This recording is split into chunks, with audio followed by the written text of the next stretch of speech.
Hello viewers, welcome to 360 investing. आज ये second video है हमारे म्यूचुअल फंड सीरीज का। फर्स्ट वीडियो में हमने एक बहुत ही इंपॉर्टेंट क्वेश्चन का आंसर दिया था आप लोगों को, क्या म्यूचुअल फंड सही है।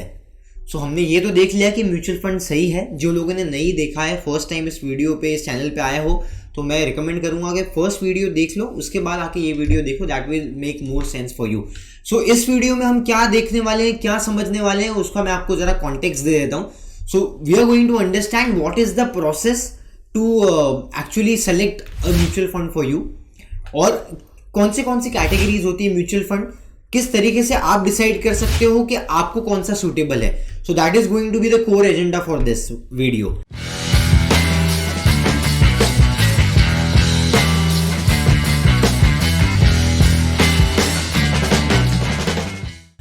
अब म्यूचुअल फंड पे जाने से पहले एक बहुत ही रिलेटेड क्वेश्चन है। हम सब, एक आम इंसान के मन में ये हमेशा ही होता है, बिकॉज हमारे पास लाइफ में एक स्ट्रीम ऑफ इनकम तो है, कहाँ ना कहाँ से पैसा हम कमा रहे हैं। बट हम सभी को बैक ऑफ द माइंड ये कभी ना कभी लगता है, आई एम श्योर हमेशा ही लगता होगा, जिस तरीके से अभी इन्फ्लेशन, महंगाई बढ़ रही है, तो हमें लगता है कि एक एडिशनल सोर्स ऑफ इनकम होना चाहिए, चाहे वो इन्वेस्टमेंट के थ्रू हो या ट्रेडिंग के थ्रू हो या कोई एक्स्ट्रा बिजनेस में कर लूँ या कोई साइड इनकम में कहीं से कमा लूँ। ये हम सभी के ज़िंदगी में हमें लगता है कहाँ ना कहाँ। म्यूचुअल फंड सही है, ये जो कैंपेन है इसी चीज़ को सपोर्ट कर रहा है कि आप एडिशनल खुद के फ्यूचर गोल्स को फुलफिल करने के लिए, खुद के रिटायरमेंट को कंफर्टेबल करने के लिए आज से ही इन्वेस्टमेंट शुरू करें। और ये एक सिस्टमैटिक अप्रोच है। इसके लिए गवर्नमेंट भी इस इनिशिएटिव में काफ़ी सारा हेल्प कर रही है, प्रमोट कर रही है। ये हम सभी को दिखता है, राइट। सो अब म्यूचुअल फंड जो है वो किस तरीके से आपके सपनों को पूरा करने का हिम्मत रखता है, ये चीज़ आज मैं आपको यहाँ पर बताने वाला हूँ। सो पहली बात तो हमने ये देखना है कि म्यूचुअल फंड के अंदर अप्रोक्सीमेटली 3000 स्कीम है मार्केट में, यस, और 45 AMCs अप्रोक्स है। सो 45 AMC हाउसेस में आपको 3000 स्कीम्स है म्यूचुअल फंड में इन्वेस्टमेंट करने के लिए। तो अब आप बोलोगे ये तो दिक्कत वाली बात होगी, क्योंकि आप सेलेक्ट कैसे करोगे कि आपके लिए कौन सी सही है, राइट। सो यहां पर आपको क्या करना है, एक प्रोसेस फॉलो करना है। पहली बात तो इन्वेस्टमेंट की जर्नी कभी भी खुद से शुरू होती है। सबसे पहला इंपॉर्टेंट स्टेप जो आपको लेना है, that is to question yourself. तो वो कौन से क्वेश्चंस हैं, ये मैं आपके साथ में यहाँ पर शेयर करता हूँ। तो सबसे पहला क्वेश्चन जो आपको पूछना है, that is the objective behind your investment, कि मेरा उद्देश्य, मेरा मोटिव क्या है, कौन से पर्पस के लिए, व्हाई एम आई इन्वेस्टिंग। तो जब आप इन्वेस्टमेंट शुरू करते हो कोई भी स्कीम के अंदर, म्यूचुअल फंड के अंदर, तो आपका ऑब्जेक्टिव डिसाइड कर लो। देखो इससे होता क्या है, एक बहुत सिंपल सा मैं एग्जांपल लेता हूँ। पहले के ज़माने में जब म्यूचुअल फंड्स वगैरह नहीं होते थे, तभी भी लोग सेविंग करते थे, राइट। पहले के ज़माने में वो गुल्लक आते थे, राइट, मिट्टी के घड़े आते थे, आपको याद होगा, हमारे डैडी के ज़माने की टाइम की बात है। तो उस टाइम पे ना जब लोग इन्वेस्टमेंट करते थे, मतलब सेविंग्स करते थे, तो वो उसके ऊपर लिखा हुआ होता था कि ये बेटी की शादी के लिए, ये बेटे के पढ़ाई के लिए, बट राइट, जब आप उसमें पैसे डालते हो तो आपको पता है कि ये इस रीज़न के वजह से है, और क्योंकि वो लिखा हुआ है इसलिए आप कभी भी उसको तोड़ते नहीं थे जब तक वो आपका मोटिव पास में ना आ गया, मैच्योरिटी पे ना आ गया, राइट। उसी तरीके से जब आप म्यूचुअल फंड चालू करते हो, आपको बैक ऑफ द माइंड मालूम होना चाहिए कि ये 3000 रुपये का SIP मैं मेरी बेटी की पढ़ाई के लिए कर रहा हूँ। तो जब भी आपका मन में ऐसा आएगा ना, इसको बेच देता हूँ, तो आप उसको बेचोगे नहीं। और यही सबसे बड़ा मोटिव है long term promotion, long term investment करने का। तो लोग क्यों लॉन्ग टर्म को प्रमोट कर रहे हैं, हम भी क्यों लॉन्ग टर्म को प्रमोट करते हैं। वॉरेन बफेट बोलते हैं कि लॉन्ग टर्म इन्वेस्टिंग करो, बिकॉज वहां पर आप पेशेंट रहते हो, आपको पता है कि मेरा लंबा गेम है। That comes the second point के होराइजन। तो आपको अपना होराइजन पता होना चाहिए कि मुझे कितने साल के लिए निवेश करना है, 5 साल के लिए, 10 साल के लिए, 15 साल के लिए। तो आपका हमेशा होराइजन एक फिक्स कर लो। तो ऑब्जेक्टिव हो गया, होराइजन हो गया, राइट। उसके अलावा आपको अपना खुद का रिस्क एपेटाइट पता होना चाहिए कि आप कौन से रिस्क कैटेगरी में, मतलब कैटेगरी के अंदर फॉल होते हो। क्या आप मॉडरेट इन्वेस्टर हो, क्या आप कंजर्वेटिव इन्वेस्टर हो, या आप एग्रेसिव इन्वेस्टर हो। तो अगर आप कंजर्वेटिव हो तो वहां पर आपको रिस्क नहीं चलेगा ज़्यादा, राइट। तो वहां पर आप एक बहुत ही कंजर्वेटिवली इन्वेस्ट करोगे, उसके कैटेगरीज के बारे में मैं आगे बात करने वाला हूँ कि आप डेट में इन्वेस्ट कर सकते हो या इक्विटी में। लेकिन मेन क्वेश्चन ये है कि आपको पहले समझना है कि आप कौन सी कैटेगरी में फॉल होते हो। इसको और सिंप्लीफाई करने के लिए और थोड़ा सा इन डेप्थ जाने के लिए ये समझ लो, आइडियली फाइनेंशियल प्लानिंग में जैसे हम करते हैं बाकी लोगों के लिए भी, तो फाइनेंशियल प्लानिंग में ना इसका एक मॉड्यूल है, या तो इसको एक कैटेगरी में डिवाइड कर दिया है। तो जैसे अगर आप अर्ली इनकम स्टेज में हो, मतलब आपने अभी अभी इनकम अर्न करना शुरू किया है और आपके पास में लंबा स्पैन है जहां पर आप कमा सकते हो, तो आपको एग्रेसिव इन्वेस्टर होना चाहिए, क्योंकि आप रिस्क ले सकते हो, आपके पास और कमाने के लिए और आपके पास लाइफ बाकी है। लेकिन let's say for example, suppose an individual is near to its retirement के पास आ गया है, अभी 2-3 साल में, 4 साल 5 साल में रिटायर हो जाएगा, तो उसको पैसे बचाने की जरूरत है, तो वो रिस्क नहीं ले सकता। So he can opt for a conservative approach. तो इस तरीके से आपको अपना अप्रोच डिसाइड करना है। उसके बाद में next comes what is your investment expectation, मतलब रिटर्न्स का एक्सपेक्टेशन अपने इन्वेस्टमेंट से कितना है। तो what is the kind of returns that you expect, क्योंकि अगर आपने ये डिसाइड कर लिया कि रिटर्न्स कितना चाहिए मुझे वहां तक पहुंचने के लिए, मेरे गोल तक पहुंचने के लिए, लेट्स से बेटी की शादी करानी है, 30 लाख रुपए चाहिए, तो 30 लाख के लिए आपको कितने साल इन्वेस्ट करना है और कितने रिटर्न पे इन्वेस्टमेंट करना है ताकि मैं इतने टाइम होराइजन में 30 लाख पे पहुंच जाऊं। तो ये अगर आपने पहले के क्वेश्चन आंसर कर लिए, तो आपको अब ये देखना है कि आपको कितना परसेंट रिटर्न चाहिए। सो अगर आपको 8% रिटर्न चाहिए, मोटा मोटी मैं एग्जाम्पल ले रहा हूं, ठीक है, तो आप वहां पर बॉन्ड में भी इन्वेस्ट कर सकते हो, क्योंकि वो भी आपको 8% दे देगा विदाउट एनी रिस्क या मिनिमम रिस्क, ठीक है। लेकिन अगर आपको 15% का ग्रोथ चाहिए, then bond FD is not for you, because अगर आप एफडी में इन्वेस्ट कर रहे हो और आप एक्सपेक्ट कर रहे हो कि 15% मेरे को चाहिए और मैं वहां तक पहुंच जाऊंगा, तो वो नहीं होगा, because FD is going to give you 6% returns रफली, राइट। तो वहां पर आपका अप्रोच ऑटोमेटिकली एलोकेशन आपका इक्विटी में होना चाहिए। ये जो फॉर्मेट मैंने आपको बताया, 4-5 क्वेश्चन जो आपको खुद से ही सॉल्व करना है, ये मेजर काम कर देगा आपका कि आपको कैसे, क्या, क्यों इन्वेस्ट करना चाहिए, ठीक है। अब नेक्स्ट आते हैं बारी, जब मैंने बोला कि 3000 स्कीम है, उसमें से कौन सी कैटेगरीज हैं। तो basically mutual fund industry is divided into 4 broader categories. Now the first category is equity मतलब शेयर मार्केट में शेयर्स में इन्वेस्टमेंट होता है, राइट। तो बेसिकली मार्केट में, शेयर मार्केट में, स्टॉक मार्केट में इन्वेस्ट होता है, दैट इज इक्विटी। उसके बाद डेट में होता है डेट फंड्स। सो डेट फंड्स आपको लॉन्ग टर्म बॉन्ड्स 3 साल 5 साल 10 साल के लिए जो पेपर्स होते हैं, उसमें काफ़ी अलग अलग कैटेगरीज होती हैं, उसमें इन्वेस्ट करते हैं, वो मैं आगे कवर करने वाला हूँ।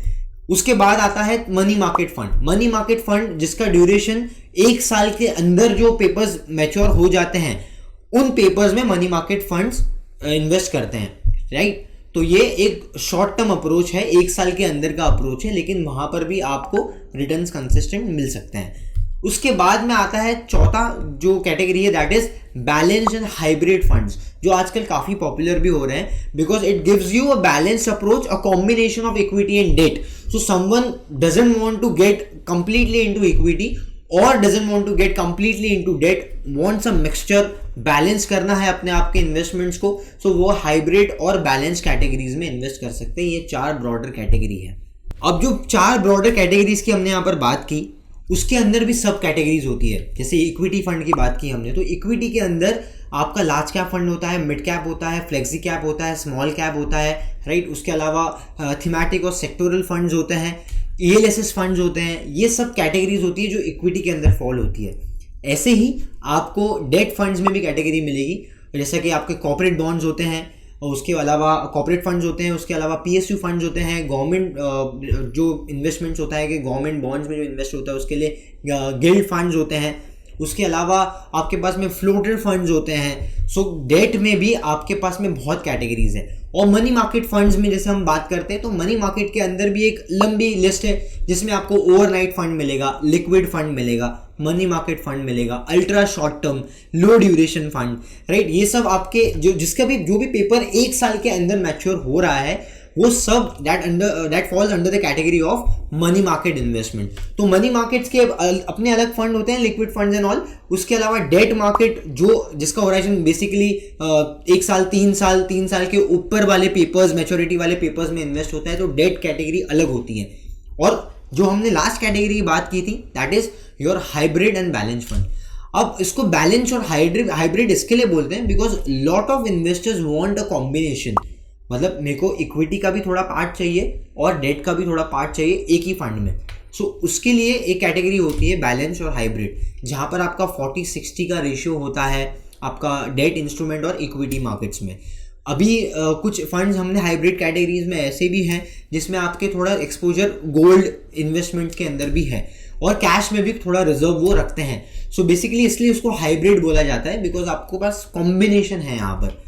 तो ये हमने अपने अलग अलग कैटेगरीज जो मैंने आपके साथ में शेयर करी। अब देखा जाए तो 1700 स्टॉक्स हैं एनएससी में, 1700-1800 एनएससी में स्टॉक्स हैं, और जैसे मैंने बोला ऑलरेडी 3000 अप्रोक्सीमेटली स्कीम्स है आपके पास। तो सबसे ये तो क्लियर आप समझ लो कि जो मैंने आपको पहले 4-5 क्वेश्चंस पूछे हैं खुद को पूछने के लिए, तो अगर ये क्वेश्चंस के आंसर आप दे पाते हो और ये समझ लेते हो कि ये अलग अलग कैटेगरीज होती है और कौन सी कैटेगरी में क्या फॉर्मेशन है, तो आपका इन्वेस्टमेंट का डिसीजन लेना काफी सिंपल हो जाएगा। जैसे कि एग्जांपल, अगर कोई कॉन्जर्वेटिव है जिसको स्मॉल कैप में रिस्क नहीं लेना है, बिकॉज स्मॉल कैप की छोटी कंपनीज होती है तो उसमें रिस्क होता है कि वो नीचे भी उसका शेयर प्राइस गिर जाएगा, ऊपर जल्दी चल जाएगा, वोलेटिलिटी ज्यादा होती है, बिजनेस पे भी ज्यादा रिस्क होता है, राइट। वैसे ही डेट फंड्स में एक कैटेगरी होती है क्रेडिट रिस्क फंड, तो उसमें आपको थोड़ा ज्यादा मिलता है, मतलब एडिशनल आपको रिटर्न्स मिलने की एक्सपेक्टेशन है। बट देन वहां पर क्योंकि क्रेडिट रिस्क फंड है तो हो सकता है कि आपका जो मेन मुद्दल है प्रिंसिपल, कभी कभी 1-2 कंपनी उस पर भी डिफॉल्ट कर जाए, और रिसेंट में हमने पास्ट में ऐसे केसेस देखे हुए हैं, राइट। DHFL में, IL&FS में, ये सब टाइम्स में ऐसा देखा हुआ है। सो अभी आपको ये समझना है कि अगर इक्विटी एज अ कैटेगरी लेते हो and you are a conservative investor, doesn't want to take much risk, then you falls under the category of large cap fund. large cap fund में आप जाओगे। अगर आपको mid cap लेना है, तो अगर आपको मॉडरेट इन्वेस्टर हो, आप मिड कैप के अंदर कंफर्टेबल हो, तो मिड कैप में क्योंकि ग्रोथ पोटेंशियल ज़्यादा भी होती है, वहाँ पर आप मिड कैप के साथ जा सकते हो। अगर आपको टैक्स प्लानिंग करना है, टैक्स बेनिफिट उठाना है और इक्विटी में भी जाना है, then the best option for you is ELSS fund. और अभी हम देखेंगे कि ये सब फंड जो मैं आपको अपने नीड्स के हिसाब से, आपके ऑब्जेक्टिव के हिसाब से रिलेट करके बता रहा हूं, इसका एक्चुअल में परफॉर्मेंस क्या है, क्या ये actually returns over a period of time दिया है या नहीं दिया है, वो भी मैं आपका डाउट जो है क्लियर कर देता हूं। तो अब से पहली बात तो ये समझ लो, म्यूचुअल फंड इन्वेस्टमेंट को या कोई भी इक्विटी इन्वेस्टमेंट जब आप चाहे डायरेक्टली शेयर्स में कर रहे हो या म्यूचुअल फंड के थ्रू कर रहे हो, उसको एक लंबा होराइजन दो, बिकॉज 1 साल का investment horizon is not a good investment horizon to जज योर इन्वेस्टमेंट। जैसे मान लेते हैं आप प्रॉपर्टी में इन्वेस्ट करते हो, राइट, या आपके डैड ने कभी किया होगा, तो उनसे कभी पूछिएगा क्या वो 3 साल 5 साल के अंदर वो प्रॉपर्टी बेचना चाहते हैं। The most of the cases में आंसर होगा नहीं। आप कभी सोचते भी नहीं हो कि अगर आपने कोई लैंड लिया, प्लॉट लिया, कोई फ्लैट लिया, तो आप 3 साल के अंदर बेच दोगे, आप कभी नहीं करते हो ऐसे। तो वैसे जब आप शेयर्स में इन्वेस्ट करते हो और म्यूचुअल फंड में इन्वेस्टमेंट करते हो, तो मैं चाहूंगा कि आप कभी भी ये मत सोचो कि मैं 5 साल 3 साल से पहले बेच दूंगा। तो let's take a fair considerable horizon at 5 years। 5 साल के होराइजन से देखते हैं क्या आपने जो इन्वेस्ट किया है म्यूचुअल फंड में उसने आपको क्या रिटर्न दिए हैं। लेट्स मूव ऑन स्क्रीन पे आप देखोगे एक टेबल है यहाँ पर जो आपको बता रहा है कि अगर आप स्मॉल कैप में इन्वेस्ट करते हो 5 साल के होराइजन के लिए, तो वहां पर आपका मैक्सिमम जो अच्छे फंड ने परफॉर्मेंस दिया है दैट इज 27%, और जो मतलब लेगार्ड्स रहे, जो आउट परफॉर्म नहीं कर पाए, अंडर परफॉर्मर रहे, वो फंड्स ने भी 10% का रिटर्न्स दिया है। तो बेस्ट बीइंग 27% और लोएस्ट बीइंग 10%, इतना रिटर्न्स तो आया। तो मीडियन जो हम लेंगे दैट इज क्लोज टू 18.4%। ये एवरेज रिटर्न्स है स्मॉल कैप का पिछले 5 साल में। अगर आपको मतलब रिस्क नहीं लेना है, I completely agree to your point. तो यहां पर आते हैं हम लार्ज कैप फंड में। ये ब्लू चिप कंपनीज के फंड है। तो लार्ज कैप फंड में ब्लू चिप स्टॉक्स में इन्वेस्टमेंट होगा, उसका एवरेज रिटर्न है close to 11.5%। Best performing fund has given you 13.6%, और lowest performing fund has given you 8.5% approx, मतलब मोटा मोटी 5 साल में भी आपको रिटर्न्स तो 13% के आसपास मिला है अच्छे फंड के साथ में, और एवरेज इज 11%। उसके अलावा आते हैं हम इंडेक्स फंड पे। इंडेक्स फंड ने कितना दिया है हमको, मैक्सिमम रिटर्न्स 12%, और अप्रॉक्सीमेटली अगर आप एवरेज रिटर्न देखोगे तो ये भी सेम ही है, एक लार्ज कैप फंड के इनलाइन ही है। तो इंडेक्स फंड आपने 11.5% आपको दे रहा है 5 साल के होराइजन में। 5 साल के होराइजन में 11.5%, मतलब पैसा ऑलमोस्ट डबल से ज़्यादा हो गया। समझ रहे हो ये चीज़? आप मुझे बताओ कि कौन सा ऐसा फ्लैट है आपके पास में, या कौन सी ऐसी प्रॉपर्टी जो 3 साल 5 साल में डबल हो जाती है। और मैं ऐसा नहीं बोल रहा हूँ कि ये आपको 25% रिटर्न्स भी आपको मिल सकता है, बिकॉज अगर मार्केट ने बुल रन में 2 साल अच्छे परफॉर्म कर लिए तो आपका डेफिनेटली जो एवरेज जो 13% 12% मिल रहा है वो ये चीज को कंसिडर करके मिल रहा है कि ऑलरेडी पिछले 1-1.5 साल अच्छे नहीं गए हैं। अगर 2 साल का बुल रन यहां से आता है तो आपका 13% 15% का average will go to 18% 19%। You need to look at this factor also, ठीक है। उसके अलावा डेट कैटेगरी में आते हैं। डेट कैटेगरी में जो आपका कॉर्पोरेट बॉन्ड फंड है, see this, it is giving you 7.7%, median रहा है एवरेज 6.8। यहाँ पर आपका डायनामिक बॉन्ड फंड का आपका 6.5, यहाँ पर floater fund is giving you 6.6, low duration fund is giving you 5.4। तो बेसिकली 5 साल के होराइजन में मोटा मोटी आपको लॉस तो कहाँ नहीं हो रहा है, ठीक है। तो अगर आप ये चीज सोचते हो कि मार्केट में लॉस हो जाएगा, म्यूचुअल फंड में लॉस हो जाएगा, इसका चांसेस बहुत कम है। मैं बोलता हूं लेस देन 1% है, लेस देन 1%। और क्या आप अपने इन्वेस्टमेंट को सिर्फ एक ही फंड में पूरे पैसे डालोगे? नहीं। इसलिए हम एसेट एलोकेशन, मनी एलोकेशन की बात करते हैं कि जब आप इन्वेस्टमेंट कॉर्पस डिसाइड करते हो, मान लो आपने बोला कि मैं 20,000 की एसआईपी करूंगा, तो 5-5 हजार की 4 एसआईपी अलग अलग फंड्स में करो, अलग अलग कैटेगरीज में करो। बैलेंस फंड में कर सकते हो, लार्ज कैप में कर सकते हो, बॉन्ड मार्केट फंड में कर सकते हो, या मनी मार्केट में भी कर सकते हो। लार्ज कैप के अंदर भी आप बाइफर्केशन कर सकते हो, लार्ज कैप में कर लिया, फ्लेक्सी कैप में कर लिया, मिड कैप में कर लिया, या इंडेक्स फंड में कर लिया। 3 कैटेगरी। सपोज अगर कोई ये डिसाइड करता है नहीं मुझे इक्विटी में रहना है, बट उसके अंदर भी आप बाइफर्केशन कर सकते हो। This is how you can plan your investment. ये मैं बहुत रियलिस्टिक इन्वेस्टमेंट करने का एक तरीका आपके साथ में शेयर कर रहा हूँ, जो ऑलरेडी प्रोफेशनली हम इतने साल से कर रहे हैं।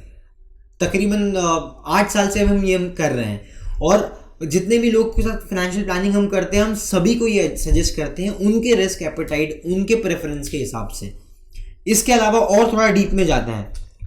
अब यहाँ पर मैं आपके साथ में देखो एक शेयर कर रहा हूँ डेट फंड कैटेगरी के रिटर्न्स 2010 से 2020 में। तो आप ये देखोगे कि ओवरनाइट फंड कैटेगरी ने आपको 2010 में 5% रिटर्न्स दिया, लेकिन उसके रिटर्न्स बढ़ गए 2011 में 8.2%, 2012 में 8.9%, उसके बाद 8.7%, 8.3%, 2015 में 7.6%। तो आप देखोगे 5% भी हमेशा ही नहीं मिलेगा। कभी कभी आपको ओवरनाइट फंड, लिक्विड फंड्स ही आपको 6-6, 7-7, 8-8% का भी रिटर्न देंगे, या मोर देन दैट भी यू कैन गेट, राइट। वैसे ही आपकी कैटेगरी में अगर आप डेट फंड की कैटेगरी में कॉर्पोरेट बॉन्ड फंड में आते हो तो 9%, किसी साल में 6% दिया, किसी साल में 10% दिया, किसी साल में 8% भी दिया है। तो मतलब इसके भी वेरिएशंस हैं। एवरेज आप मोटा मोटी इसलिए 5 साल का होराइजन बोलते हैं, because long term perspective, longer term vision के हिसाब से आपको एक एवरेज मिल जाता है कि this is going to be my returns, ठीक है। So that's a fair amount of deal. और मैं इसीलिए ही रिकमेंड करता हूं कि आप डेफिनेटली म्यूचुअल फंड्स में इन्वेस्टमेंट करें, बिकॉज देखो आपका बहुत सिंपल सा एक लॉजिक मैं बताता हूँ। आपको मार्केट में इन्वेस्टमेंट करने के लिए नॉलेज चाहिए, डायरेक्टली खुद से कर रहे हो बीइंग अ प्रोफेशनल। लेकिन अगर आप म्यूचुअल फंड में इन्वेस्टमेंट कर रहे हो तो आपको already professionals are handling your money, तो आपको एडिशनल टाइम, एफर्ट, ये सब चीज़ देने की ज़रूरत नहीं है। So it's a passive income, बिना कुछ करे भी आपको रिटर्न्स मिल रहे हैं, राइट। बिना कुछ करे आपको सिर्फ अपने बैंक अकाउंट में ECS मैंडेट हो जाता है, ऑटोमेटिकली आपके अकाउंट से हर महीना पैसा कटते जाएगा, जैसे आपका EMI कटता है। तो अपने फ्यूचर को, अपने गोल्स को फुलफिल करने के लिए, अपने रिस्पॉन्सिबिलिटी को फुलफिल करने के लिए one of the most comfortable वो प्लेटफॉर्म्स या टेक्निक में बोल सकता हूँ, इट्स म्यूचुअल फंड के थ्रू इन्वेस्टमेंट कर सकते हो। और एल्स अगर आप खुद से इन्वेस्टमेंट करना चाहते हो तो एक रिलायबल इन्वेस्टमेंट एडवाइजर के साथ में आपके गाइडेंस होना ज़रूरी है। सो एक आपका अगर अच्छा फाइनेंशियल एडवाइजर है, इन्वेस्टमेंट एडवाइजर है, वो आपको गाइड कर सकता है, वेल एंड गुड। और एल्स म्यूचुअल फंड के थ्रू आप लॉन्ग टर्म इन्वेस्टमेंट आपके प्लान कर सकते हो। So I hope this video have given you a lot of immense value and confidence to go out in market and invest your hard earned money. अपने friends, अपने family के साथ में ये सब चीज़ें शेयर करो, ये वीडियो शेयर करो. और also if you like the content, do hit the like button because that's how the YouTube will actually get to know कि ये content और भी लोगों तक पहुंचना चाहिए.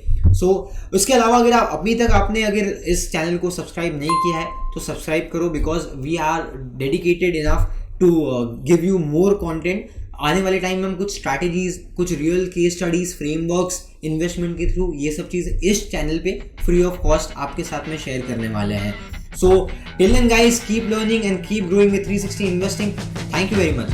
See you in the next video.